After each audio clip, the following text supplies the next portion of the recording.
Genesis chapter 1. In the beginning, when God began to create the heavens and the earth had no form and was void.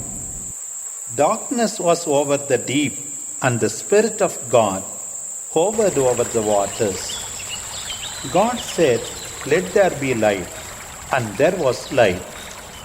God saw that the light was good, and He separated the light from the darkness. God called the light day, and the darkness night. There was evening, and there was morning, the first day. God said, "Let there be a firm ceiling between the waters, and let it separate waters from waters." So God made the ceiling and separated the waters below it from the waters above it. And so it was. God called the firm ceiling sky. There was evening, and there was morning, the second day. God said, "Let the waters below the sky be gathered together in one place, and let dry land appear." And so it was. God called the dry land earth, and the waters gathered together He called seas. God saw that it was good. God said, "Let the earth produce vegetation, seed-bearing plants, fruit trees bearing fruit with seed, each according to its kind, upon the earth." And so it was. The earth produced vegetation, plants bearing seed according to their kind, and trees producing fruit, which was seed, according to their kind. God saw that it was good. There was evening, and there was morning, the third day. God said, "Let there be lights in the ceiling of the sky, to separate day from night, and to serve as signs for the seasons, days and years.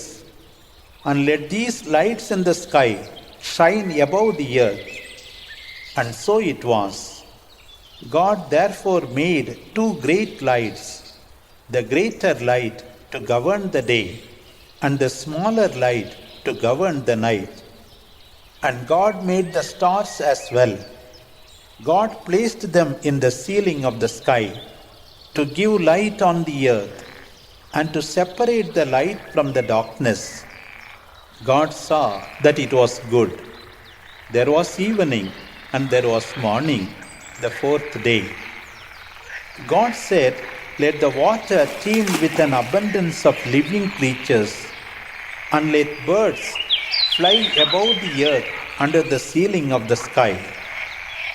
God created the great monsters of the sea, and all living animals, those that teem in the waters according to their kind, and every winged bird according to its kind. God saw that it was good. God blessed them, saying, "Be fruitful and increase in number, fill the waters of the sea, and let the birds increase on the earth." There was evening, and there was morning, the fifth day. God said, "Let the earth produce living animals according to their kind, cattle, creatures that move along the ground, wild animals according to their kind." So it was. God created the wild animals according to their kind, and everything that creeps along the ground according to its kind. God saw that it was good. God said, "Let us make man in our image, to our likeness. Let them rule over the fish of the sea, over the birds of the air, over the cattle, over the wild animals, and over all creeping things that crawl along the ground."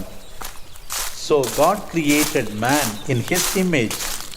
In the image of God He created him. Male and female He created them. God blessed them and said to them, Be fruitful and increase in number. Fill the earth and subdue it. Rule over the fish of the sea and the birds of the sky, over every living creature that moves on the ground. God said, I have given you every seed-bearing plant which is on the face of all the earth, and every tree that bears fruit with seed. It will be for your food. To every wild animal, to every bird of the sky, to everything that creeps along the ground, to everything that has the breath of life, I give every green plant for food. So it was. God saw all that He had made, and it was very good. There was evening, and there was morning, the sixth day. Genesis chapter 2. That was the way the sky and earth were created, and all their vast array. By the seventh day, the work God had done was completed, and He rested on the seventh day from all the work He had done. And God blessed the seventh day and made it holy, because on that day He rested from all the work He had done in His creation. These are the successive steps in the creation of the heavens and the earth.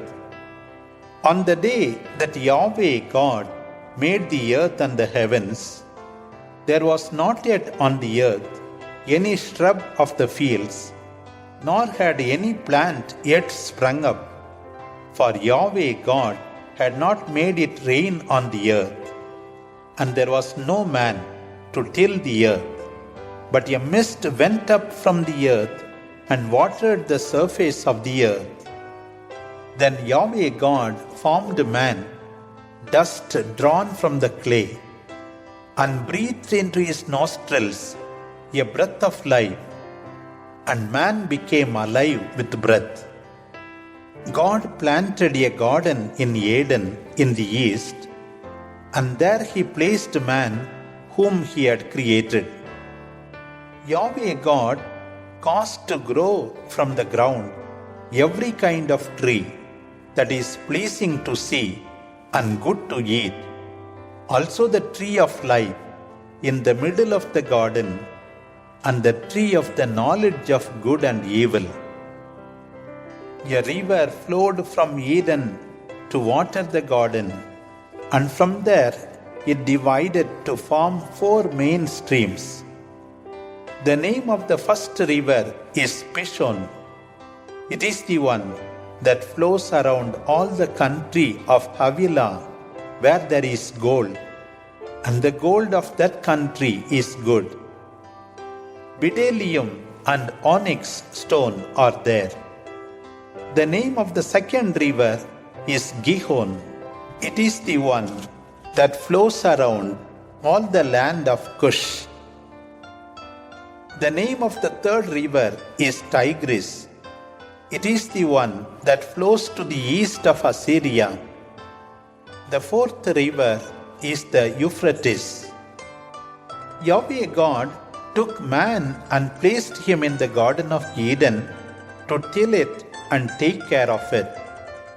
Then Yahweh God gave an order to man, saying, You may eat of every tree in the garden, but of the tree of the knowledge of good and evil you will not eat, for on the day you eat of it, you will die. Yahweh God said, It is not good for man to be alone. I will give him a helper who will be like him. Then Yahweh God formed from the earth all the beasts of the field and all the birds of the air, and brought them to man to see what he would call them. And whatever man called every living creature, that was its name. So man gave names to all the cattle, the birds of the air, and to every beast of the field. But he did not find among them a helper like himself. Then Yahweh God caused a deep sleep to come over man, and he fell asleep. He took one of his ribs and filled its place with flesh. The rib that Yahweh God had taken from man, he formed into a woman and brought her to the man. The man then said, "Now this is bone of my bone and flesh of my flesh. She shall be called woman, because she was taken from man." That is why man leaves his father and mother and is attached to his wife, and with her becomes one flesh.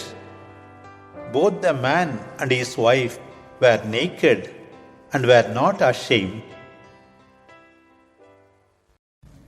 Genesis chapter 3. Now the serpent was the most crafty of all the wild creatures that Yahweh God had made. He said to the woman, "Did God really say, 'You must not eat from any tree in the garden'?"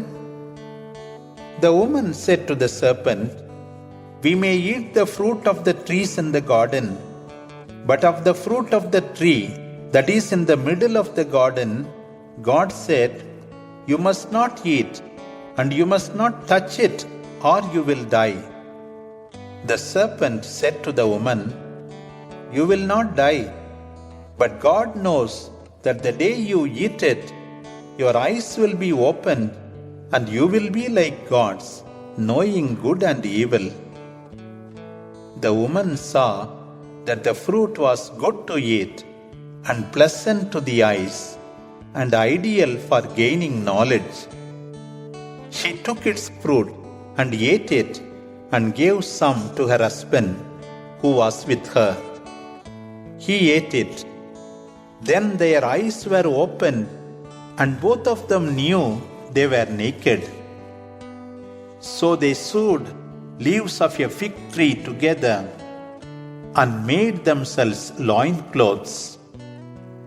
They heard the voice of Yahweh God walking in the garden in the cool of the day.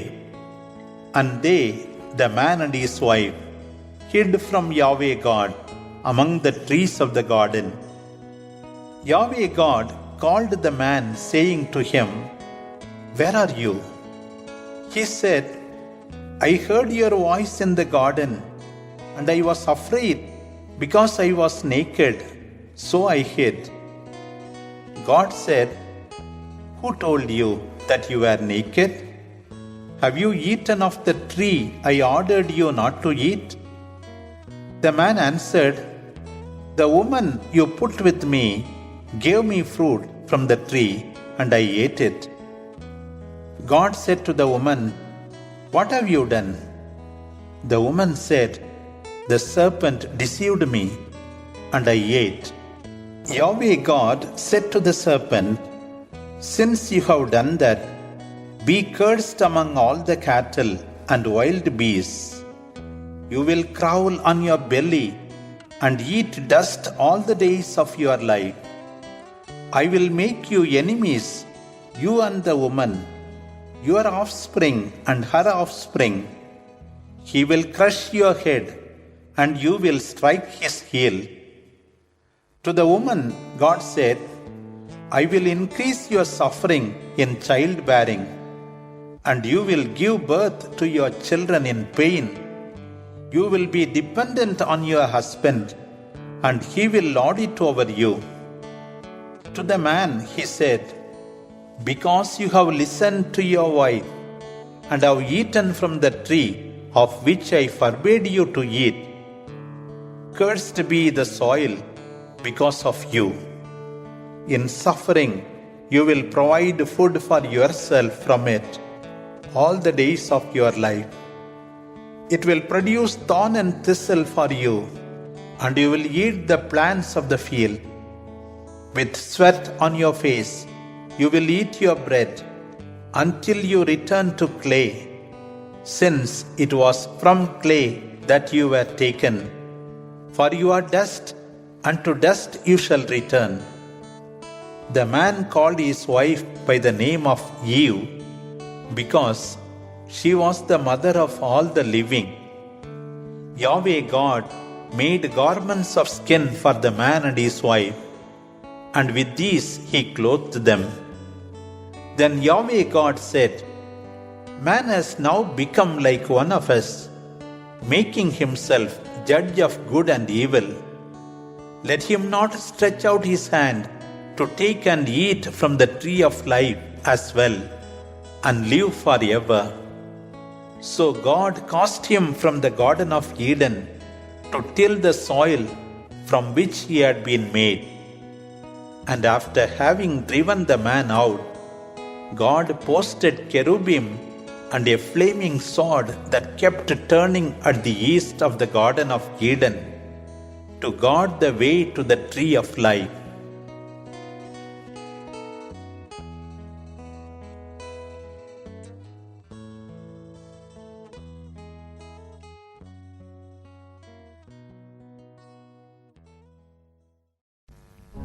Genesis chapter 4.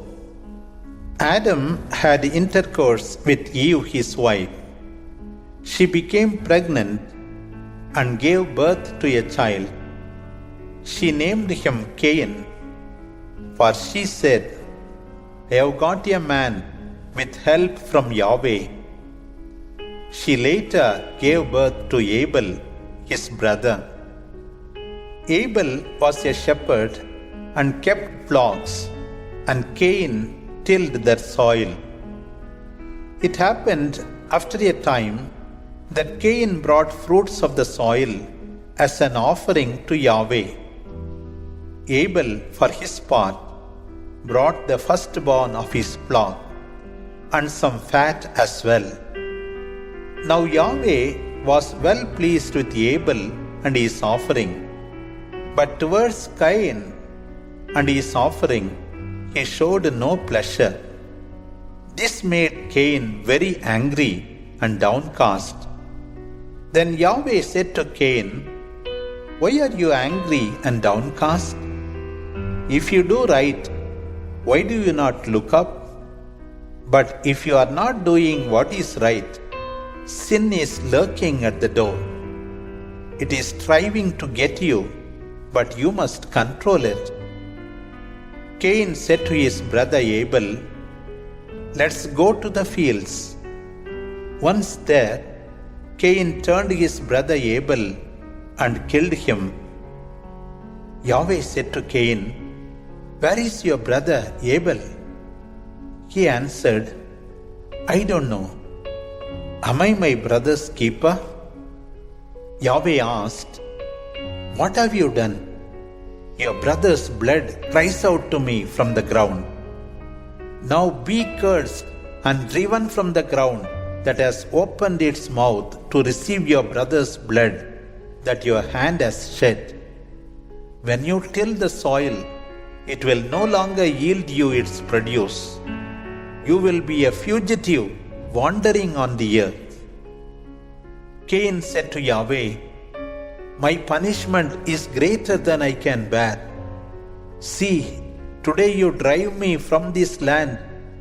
I must hide from you and be a wanderer and a fugitive on the earth. And it will so happen that whoever meets me will kill me." Yahweh said to him, "Well then, whoever kills Cain will suffer vengeance 7 times. And Yahweh put a mark on Cain to prevent anyone who met him from killing him.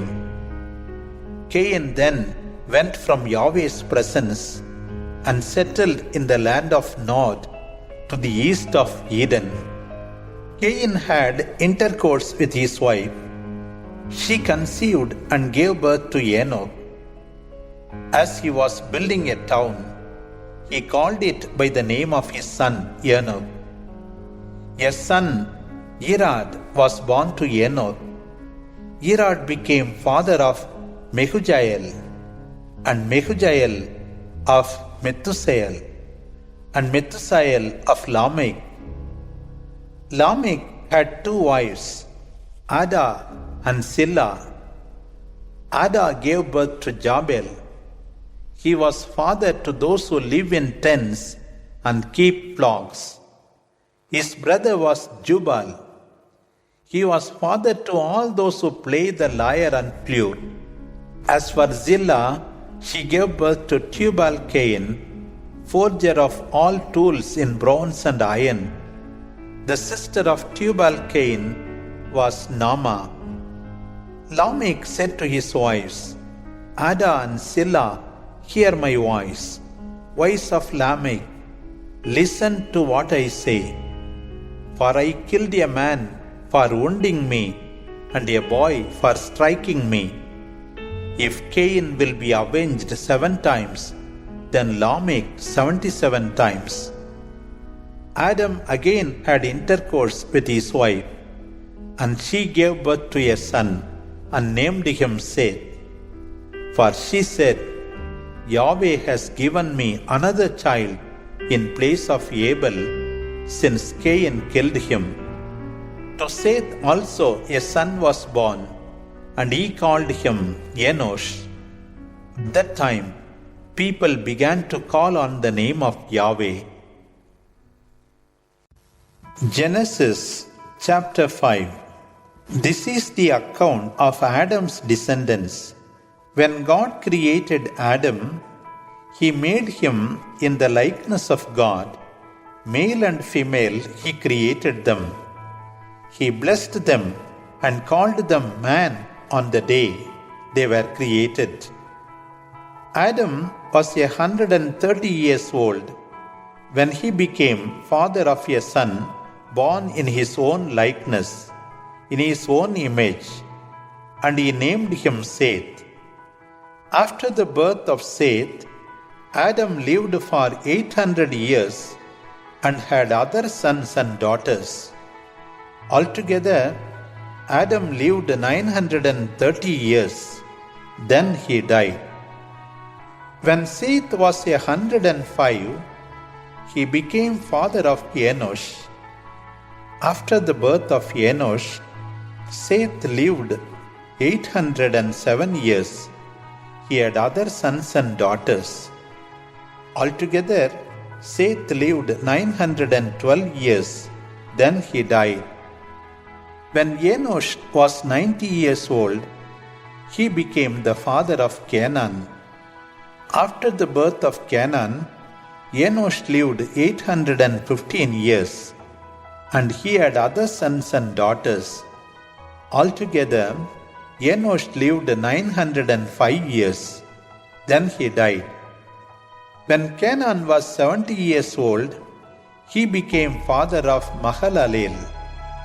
After the birth of Mahalalel, Canaan lived 840 years, and he had other sons and daughters. Altogether, Canaan lived 910 years. Then he died. When Mahalalel was 65, he became the father of Jared. After that, Mahalalel lived 830 years and had other sons and daughters. All the days of Mahalalel were 895 years. Then he died. When Jared was 162, he became father of Enoch. After the birth of Enoch, Jared lived 800 years, and he had other sons and daughters. Altogether, Jared lived 962 years. Then he died. When Enoch was 65, he became father of Methuselah. After the birth of Methuselah, Enoch walked with God 300 years, and he had other sons and daughters. In all, Enoch lived 365 years. After Enoch had walked with God, he disappeared because God took him up. When Methuselah was 187, he became father of Lamech. After the birth of Lamech, Methuselah lived 782 years, and he had other sons and daughters. In all, Methuselah lived 969 years. Then he died.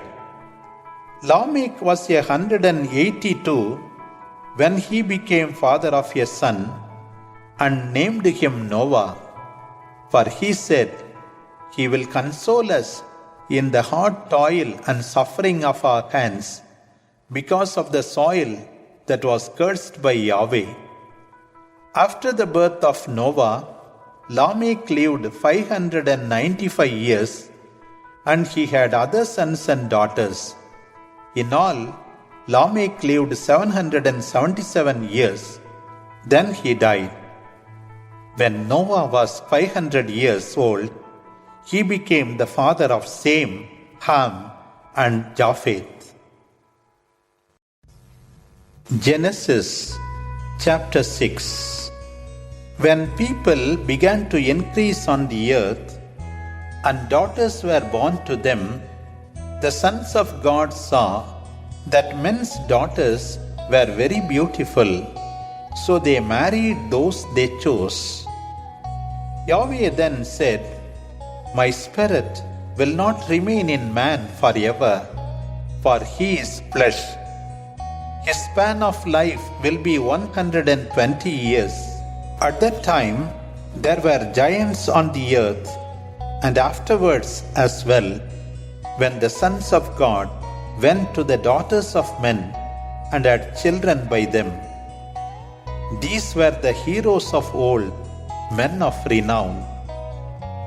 Yahweh saw how great was the wickedness of man on the earth, and that evil was always the only thought of his heart.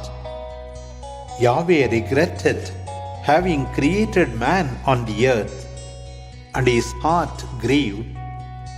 He said, "I will destroy man whom I created, and blot him out from the face of the earth, as well as the beasts, creeping creatures and birds, for I am sorry I made them." But Noah was pleasing to God. This is the story of Noah. Noah was a just man, blameless among the people of his time, a man who walked with God. Noah became the father of 3 sons, Shem, Ham, and Japheth. The earth became corrupt in God's sight and was full of violence. God saw the earth and saw it was corrupt, for corrupt indeed was the way of all mortals. Yahweh said to Noah, "I have in mind to destroy all people, for the earth is filled with violence because of them. This is why I will destroy them, and with them the earth. As for you, build an ark of cypress wood. You will make rooms in the ark and coat it with pitch inside and outside. This is the way you will do it. The length of the ark, 450 feet, the width 75 feet, the height 45 feet. You will put a roof on the ark and finish it within 18 inches from the top. Put a door in the side of the ark and have lower, middle, and upper decks. I am about to bring floodwaters on the earth to destroy the earth, destroy all life under the heavens, every creature that has the breath of life. Everything on earth will perish, but I will establish my covenant with you. You shall come into the ark, you, your wife, your sons, and your sons' wives with you. You shall bring into the ark 2 of every kind of living thing, male and female, to keep them alive with you. Of the birds, the animals, and all creeping things on the ground, according to their kind, 2 of every sort shall come in to be kept alive with you. Take with you every sort of food that is eaten. Make a store of it, and it will be food for you and them. And Noah did as God had commanded him. Genesis chapter 7. Yahweh said to Noah, "Go into the ark, you and all your household, for I see that you are just in this generation. Of all the clean animals, you are to take with you 7 of each kind, male and female, and a pair of unclean animals, a male and a female. In the same way, for the birds of the air, take 7 and 7, male and female, to keep their kind alive over all the earth. For in 7 days I will send rain on the earth for 40 days and 40 nights. I will blot out from the face of the earth all the living creatures I have created." Noah did all as Yahweh had commanded. Noah was 600 years old when the flood waters covered the earth. So Noah went into the ark with his children, his wife, and his sons' wives to escape the waters of the flood. Clean animals and also unclean, birds and all that crawls on the earth went into the ark with Noah. They went 2 and 2, male and female, as God had commanded Noah. And after 7 days, the waters of the flood were over the earth. In the 600th year of Noah's life, in the 2nd month, and on the 7th day of the month, all the fountains of the great deep burst forth, and there was a downpour on the earth, lasting 40 days and 40 nights. On that same day, Noah went into the ark, as well as Shem, Ham, and Japheth, his sons, and his wife and his daughters-in-law. All the animals according to their kind also entered into the ark. All the cattle, all the creeping things that crawl on the earth, and all the birds according to their kind, all that flies and everything with wings. They came to Noah in the ark 2 by 2, all creatures that had the breath of life in them. And they that went in were male and female, just as God had commanded. Then Yahweh closed the door on Noah. The flood lasted for 40 days on the earth. The waters rose and lifted the ark and raised it above the earth. The waters rose and increased greatly on the earth, and the ark floated on the surface of the waters. The water rose more and more above the earth, and all the high mountains under the heavens were submerged. The waters had risen and covered the mountains to a depth of more than 20 feet. Every living thing that moved on the earth died. Birds, cattle, animals, everything that swarmed on the earth, and all humankind. All on the face of the earth that had the breath of life in its nostrils died. Every living being on the face of the earth, humans and animals, and creatures that crawl, and the birds of the air were wiped off the earth. Only Noah was left, and those that were with him in the ark. Genesis chapter 8. The waters flooded the earth for 150 days. Then God remembered Noah and all the animals and cattle that were with him in the ark. God made a wind blow over the earth, and the waters subsided. Then the fountains of the deep and the floodgates of the heavens were closed, and the downpour from the heavens held back. The waters receded from the earth, and after 150 days, the waters had abated.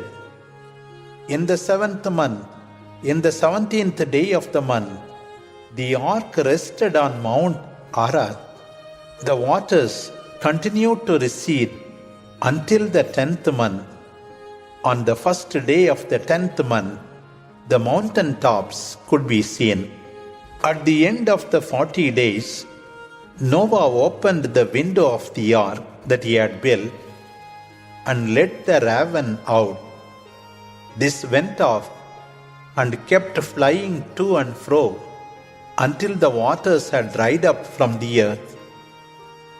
Then Noah let out the dove to see if the waters were receding from the earth. But the dove could not find a place to set its foot and flew back to him in the ark, for the waters still covered the surface of the whole earth. So Noah stretched out his hand, took hold of it, and brought it back to himself in the ark. He waited some more days and again sent the dove out from the ark. This time, the dove came back to him in the evening with a fresh olive branch in its beak. Then Noah knew the waters had receded from the earth. He waited 7 more days and let the dove loose, but it did not return to him anymore. In the year 601, in the first month, on the first day of the month, the waters dried from the earth. Noah then removed the covering from the ark and looked out and saw that the surface of the earth was dry. On the 27th day of the second month, the earth was dry. Then God said to Noah, "Come out of the ark, you and your wife, your sons and their wives with you. Bring out with you all flesh, that is, all the animals who are with you, all things of flesh, birds, cattle, and all that crawls on the earth. Let them abound on the earth, be fruitful, and increase in number." So Noah went out with his sons, his wife, and his sons' wives with him. All the animals, all the birds, all that creeps on the earth came out of the ark, one kind after another. Noah built an altar to Yahweh, and taking some of all the clean animals and all the clean birds, he offered burnt offerings on it. Yahweh smelled the pleasing aroma and said to himself, "Never again will I curse the earth because of man, even though his heart is set on evil from childhood. Never again will I strike down every living creature as I have done. As long as the earth lasts, seed time and harvest, cold and heat, summer and winter, day and night shall not cease to be." Genesis chapter 9. God blessed Noah and his sons, and he said to them, "Be fruitful, multiply, and fill the earth. Fear and dread of you will be in all the animals of the earth, and in all the birds of the air, upon everything that creeps on the ground, and all the fish of the sea. They are given to you. Everything that moves and lives shall be food for you.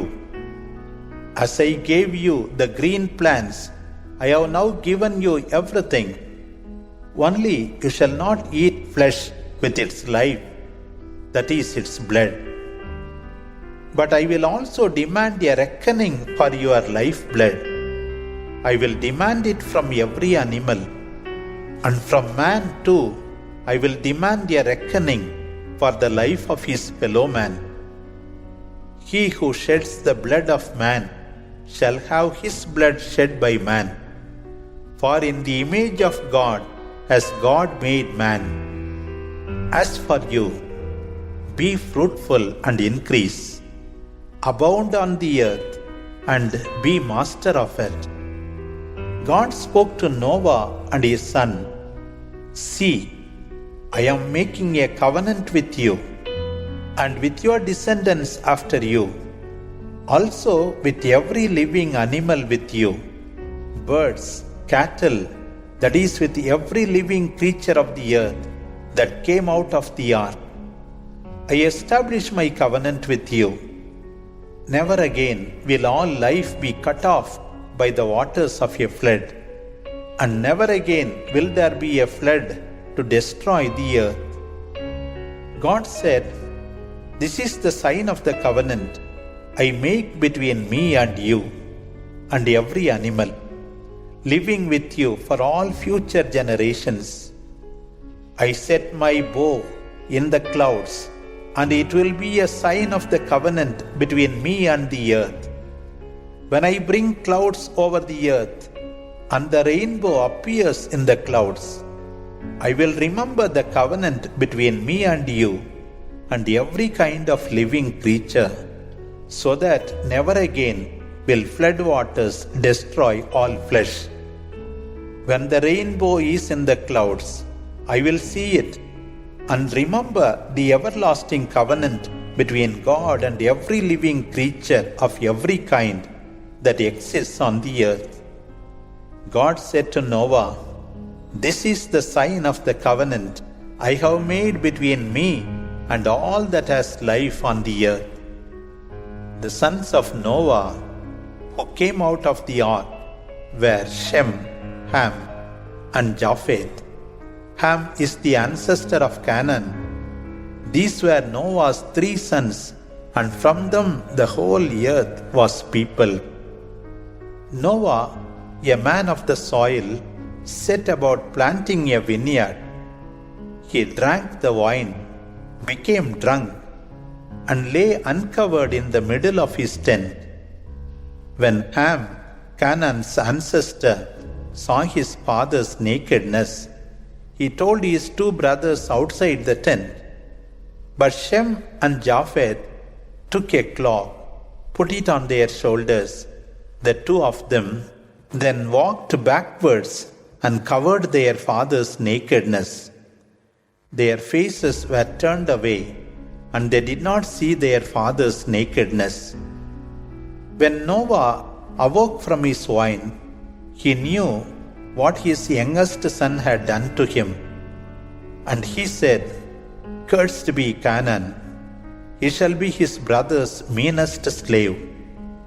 He then added, "Blessed be Yahweh, God of Shem, let Canaan be his slave. May God extend the territory of Japheth, and may he live in the tents of Shem, and may Canaan be his slave." Noah lived 350 years after the flood. In all, Noah lived for 950 years. Then he died. Genesis chapter 10. These are the descendants of Noah's sons, Shem, Ham, and Japheth. These are their sons who were born after the flood. Japheth's sons, Gomer, Magog, the Medes, Javan, Tubal, Meshech, Tiras. Gomer's sons, Ashkenaz, Riphath, Togarma. Javan's sons, Elisha, Tarshish, the Kittim, the Dananites. These were dispersed and peopled the islands of the nations. These were Japheth's sons, according to their countries and each of their language, according to their tribes and their nations. Ham's sons, Cush, Misraim, Put, Canaan. Cush's sons, Seba, Havilah, Sabta, Rama, Sabteka. Rama's sons, Sheba, Dedan. Cush became the father of Nimrod, who was the first great ruler on earth. He was a mighty hunter in the eyes of Yahweh. Hence the saying, like Nimrod, a mighty hunter in the eyes of Yahweh. The beginning of his empire was Babel, with Erech and Akkad, all of them in the land of Shinar. From this country came Ashur, the builder of Nineveh, Rehoboth-ir, Kala, and Resen between Nineveh and Kala. This is the great city. Misraim became the father of people of Lud, of Anam, Lehav, Naphtu, Patros, Kustlu, and Kaftor, from which the Philistines came. Canaan became the father of Simon, his firstborn, the Hittites, and the Jebusites, the Ammonites, the Girgashites, Hivites, Arkites, Sinites, Arvadites, Semarites, Harmathites. Later the Canaanite tribes scattered. The Canaanite frontier stretched from Sidon in the direction of Sodom, Gomorrah, Admah, and Seboim, and as far as Lesha. These were Ham's sons according to their tribes and languages, according to their countries and nations. There were also children born to Shem, the ancestor of all the sons of Eber, who are the Hebrews and the elder brother of Japheth. Shem's sons, Elam, Ashur, Pakshar, Lud, Aram. Aram's sons, Uz, Hul, Gether, and Mash. Arpakshad became the father of Shelah, and Shelah became the father of Eber. To Eber were born two sons. The first was called Peleg, because it was in his time that the earth was divided, and his brother was called Joktan. Joktan became the father of Almodad, Shelev, Hasarmavet, Jerah, Hadoram, Ussal, Dikla, Obal, Abimael, Sheba, Ophir, Havilah, Jobab. All these are sons of Joktan. They occupied a stretch of country from Mesh in the direction of Sephah to the eastern mountain range. These were Shem's sons, according to their tribes and languages, and according to their countries and nations. These were the tribes of Noah's sons, according to their descendants and their nations. From these came the dispersal of the nations over the earth after the flood. Genesis chapter 11. The whole world had one language and a common speech. As people moved from east, they found a plain in the country of Shinar where they settled. They said to one another, "Come, let us make bricks and bake them in fire." They used brick for stone and bitumen for mortar. They said also, "Come, let us build ourselves a city and a tower with its top reaching heaven, so that we may become a great people and not be scattered over the face of the earth." Yahweh came down to see the city and the tower that the sons of man were building. And Yahweh said, "They are one people and they have one language. If they carry this through, nothing they decide to do from now on will be impossible. Come, let us go down and confuse their language, so that they will no longer understand each other." So Yahweh scattered them over all the earth, and they stopped building the city. That is why it was called Babel, because there Yahweh confused the language of the whole earth, and from there Yahweh scattered them over the whole face of the earth. These are Shem's descendants. When Shem was 100 years old, he became the father of Arpakshad, 2 years after the flood. After the birth of Arpakshad, Shem lived 500 years, and he had more sons and daughters. When Arpachshad was 35 years old, he became the father of Shelah.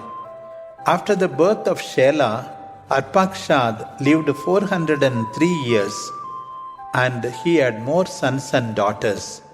When Shelah was 30 years old, he became the father of Eber.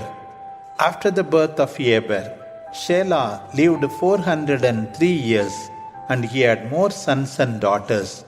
When Eber was 34 years old, he became the father of Peleg. After the birth of Peleg, Eber lived 430 years, and he had more sons and daughters. When Peleg was 30 years old, he became the father of Reu. Peleg lived 209 years, and he had more sons and daughters. When Reu was 32 years old, he became the father of Serug. Reu lived 207 years, and he had more sons and daughters. When Serug was 30 years old, he became the father of Nahor. After the birth of Nahor, Serug lived 200 years, and he had more sons and daughters. When Nahor was 29 years old, he became the father of Terah. After the birth of Terah, Nahor lived 119 years, and he had more sons and daughters. When Terah was 70 years old, he became the father of Abram, Nahor, and Haran. These are Terah's descendants. Terah became the father of Abram, Nahor, and Haran. Haran became the father of Lot. Haran died before his father Terah in his native land, Ur of the Chaldeans. Abram and Nahor both married. Abram's wife was called Sarai. Nahor's wife was called Milcah, the daughter of Haran, father of Milcah and Iscah. Sarai was barren, having no child. Terah took his son Abram, his grandson Lot, the son of Haran, and his daughter-in-law, the wife of Abram, and made them leave Ur of Chaldeans to go to the land of Canaan. But on arrival in Haran, they settled there. Terah lived 205 years, then he died in Haran.